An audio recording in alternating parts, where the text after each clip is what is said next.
하나이글스 그 회장님께서 야구장을 몇 번을 오셨습니까? 거의 뭐 야구장 이 정도면 그렇죠. 살고 계신 건데. 그렇죠. 반대급부로 이제 떠오르는 게 저는 어쩔 수 없이 김인환 선수 얘기가 나올 수밖에 없다고 보는데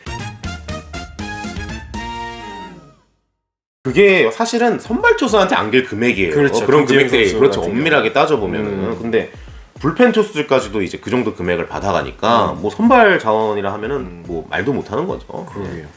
올해 진짜 얼마까지 오를지 진짜 감도 솔직히 안 오는. 게다가 또 구단들이 이건 저는 구단들도 할 말이 없다고 봐요. 네. 왜냐하면 구단들이 자기들이 스스로 돈을 옥죄자고 했던 샐러리 캡을 지금 맞아요. 소프트 캡으로 점점 가는 성향을 보여왔고 실제로 내년부터 그게 시행되지 않습니까? 그러니까 구단들이 할 말이 없어요. 그러니까요. 왜 이렇게 비싸냐 어쩌냐. 그렇죠. 난 본인들이 할 말이 없다고 봐요. 본인들이 자기들이 만든 상을 걷어찬 거니까. 그러니까. 그럼 돈 쓸 거면 쓰라 이거죠. 네. 그러니까 저도 되게 사실 별로 좋지 않게 봤는데 근데 네. 이제 거기 하나이글스도 포함이 되는 것 같아요. 그러니까 왜냐면 그렇죠. 올 시즌 냉정하게 야구 말해서. 자체가 네, 네.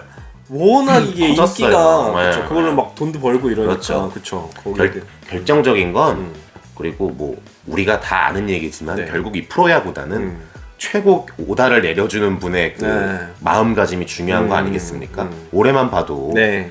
하나이글스 그 회장님께서 야구장을 몇 번을 오셨습니까? 거의 뭐 야구장 이 정도면 그렇죠. 살고 계신 건데. 그렇죠.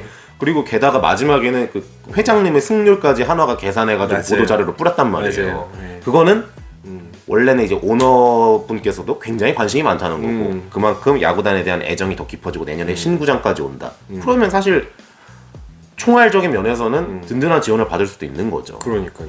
실제로 지분을 또 10%를 가지고 그렇죠. 계시기도 하고. 네.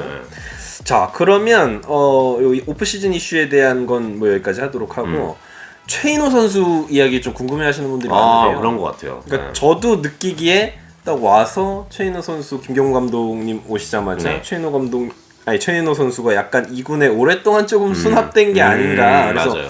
이게 길들이기인가? 네. 현장에서 보셨을 때는 어떤 느낌이셨는지. 길들이기까지 가기는 좀 너무 근데 뭐 사실 김경문 감독님의 스타일을 보면 네. 뭐 그런 면도 없지 않아 있다고 봐야 되는 거죠. 그냥 아직 어린 선수고 네. 그 다음에 왜냐하면 그분 김경문 감독님은 언론을 통해서 이런 메시지를 굉장히 많이 내는 스타일인데 사실 우리가 뭐 유로결 선수의 어떤 그런 주루나 이런 거에 있어서는 여러 가지 얘기가 있었지만 그렇죠. 최인호 선수는 딱히 뭐 그런 게 맞아요. 없었거든요. 없었어요. 근데도 감독님이 멘트를 어떻게 보면 좀 하고 이랬단 말이에요. 시즌 중에. 그런 걸로 봤을 때는 뭔가 감독님이 최인호 선수한테 좀 주입시키고 싶은 메시지가 있구나. 이런 걸 우리가 좀 추측해 볼 수가 있죠. 게다가 반대급부로 이제 떠오르는 게 저는 어쩔 수 없이 김인환 선수 얘기가 나올 수밖에 없다고 보는데 제가 여기저기서도 많이 얘기했지만 감독님은 김인환 선수 카드를 올 시즌에 굉장히 밀고 싶어 했어요. 장타력에 대한 그런 목마름, 갈등이 있으니까. 갈증이 분명하고 본인께서 마지막으로 봤던 김인환 선수의 모습이 너무 좋다고 평가하셨으니까 그래서 김인환 선수를 장타력 부분에서 좀 밀고 최인호 선수를 간혹 기용하면서 좀 키우자라는 스탠스셨는데 네. 그러기엔 최인호 선수가 2군에서 너무 잘하는 거지. 그러니까요. 그래서 이제 왜 그럼 최인호 선수에 대한 보고가 안 올라가는 거냐? 보고가 안 올라가는 건 아닙니다, 여러분. 그렇겠죠. 다 보고가 올라가죠. 하지만 최종 선택은 또 1군 감독이 하는 거니까 그런 면에서 좀 아무래도 어쩔 수 없이 수납될 수 있었던 것밖에 아닌가. 저는 그렇게 생각합니다. 그러니까 제가 지나고 나서 보니까 우리가 4월에 막 계속 질 때는 이게 문제가 뭐냐면은 뭐 최인호한 일주일 썼다가 맞아요. 좀 안 좋다. 네. 정은원 일주일 네. 썼다. 약간 이 느낌이었는데 김경문 감독은 확실히 그런 기준이 있으신 것 같더라고요. 아니 우리가 네. 이제 야구에서 제일 많이 나오는 얘기 중에 하나가 우리가 다 베이징 뽕이 들어간 세대가 아니겠습니까? 그렇죠, 야구를 그렇죠. 보는 분들이. 네. 그때 김경문 감독 제일 핫한 이슈가 뭐였습니까? 믿음이죠. 믿음의 야구 아니에요. 그 믿음의 야구의 양날의 검이에요, 여러분. 맞아요. 어떻게 보면 믿음을 줄 때는 뭐 한없이 믿어서 터지면 이승엽이 되는 거예요. 그렇죠, 2008년 베이징 올림픽에. 김현수가 되는 김현수가 되는 거고. 그런데 그 카드가 어그러지면은 이제 좀 안 좋은 쪽으로 가는 거죠. 이제 그런 거의 연장선이라고 보시면 되겠죠. 네.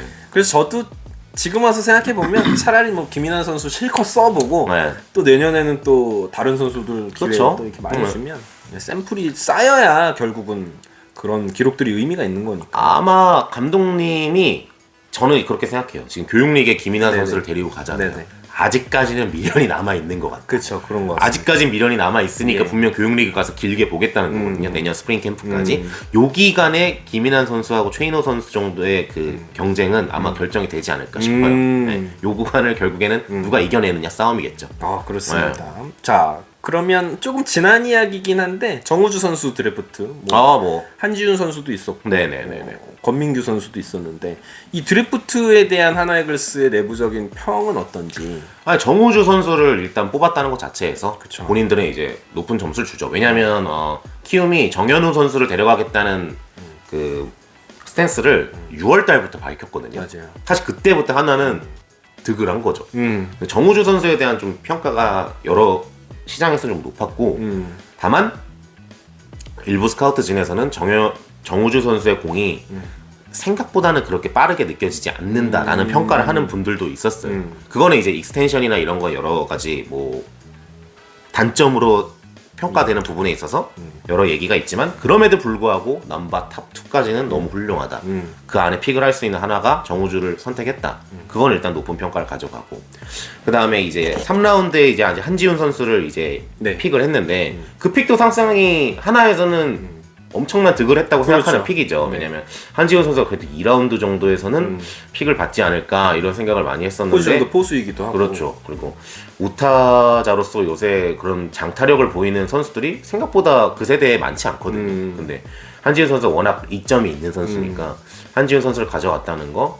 그리고 뭐 배승수 선수나 요 하위 라운드에서, 중위 라운드에서도 나쁘지 않은, 그 돌아온 픽에서는 하나가 선택할 수 있는 최대의 픽을 했다라고 평가를 내부적으로는 하고 있죠. 그러면은 요거 한번 궁금한 게, 만약에 하나이글스가 1픽이었으면 네. 정현우, 와, 진짜 어려운데요. 저는 그래도 정우주 선수를 뽑았을 것 같아요. 하나이글스 같은 경우에는. 예.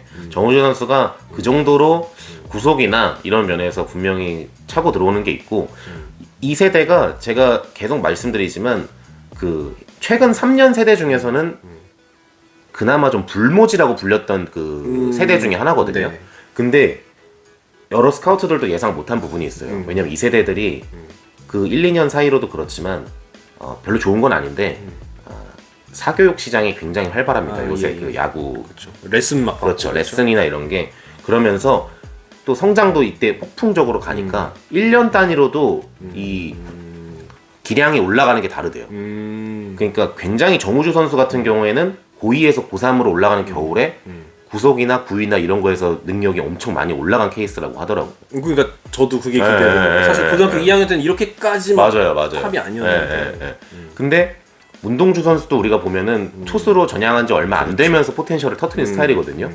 그런 걸로 봤을 때 정우주도 그 1년 사이에서 무슨 일이 벌어진 건지 모르니까 그런 게 굉장히 크게 긍정적으로 다가올 수 있는 거죠. 힐링은 진짜 예측 범위 밖에 있는 선수다. 네. 그러면 이제 연장선에서 황준서 선수, 이제 많은 분들이 황준서 너무 아쉽다 뭐 이러시는데 어떻게 현장에서의 황준서에 대한 평은 좀. 아니, 일단 스태미나적인 약점이 애초에 시즌 전에도 조금 꼽았었는데 그게 현실에서 드러나 버렸잖아요. 네. 왜냐면 초반에 선발승하고 이랬을 때만 해도 우리가 야, 정말 진짜 그래도, 그러니까 사실 김태견 선수가 이제 넘버 2였잖아요. 근데 네. 김태견 선수에 대한 소문이 시즌 초에도 많이 올라오고 있었어요. 캠프부터 해가지고 김태견이 지금 공이 너무 살벌하다, 남다르다. 이게 황준서보다 오히려 더 잘 나갈 수도 있다. 이런 얘기 그때부터 들려왔었거든요. 네. 근데도 하나 내부에선 황준서가 분명 그에 준하는 혹은 넘어서는 가능성을 가지고 있으니까 선발로서 이제 육성을 해 나갔던 건데, 스태미나적인 거를 보강하지 않고서는 황준서 선수는 결코 지금보다 좋은 모습을 보일 수가 없어요. 그러니까 살도 찌우고 네. 체격이나 이런 거에 면에서 분명 기본적인 어느 정도 어빌이 나와야 본인의 포텐셜도 터트릴 수 있는 거니까 그런 걸 이번 비시즌 동안에 분명히 보강하지 않을까. 그다음 하나 같은 경우에는 그래도 황준서 선수가 불펜보다는 선발로서 가는 게 조금 더 그렇죠. 방향이 맞다고 보고 있거든요. 장기적으로. 그렇죠. 그래서 또 캠프부터 이번 교육리부터 캠프까지 해가지고 아마 쉴 새 없이 몰아치지 않을까 저는 그렇게 생각합니다.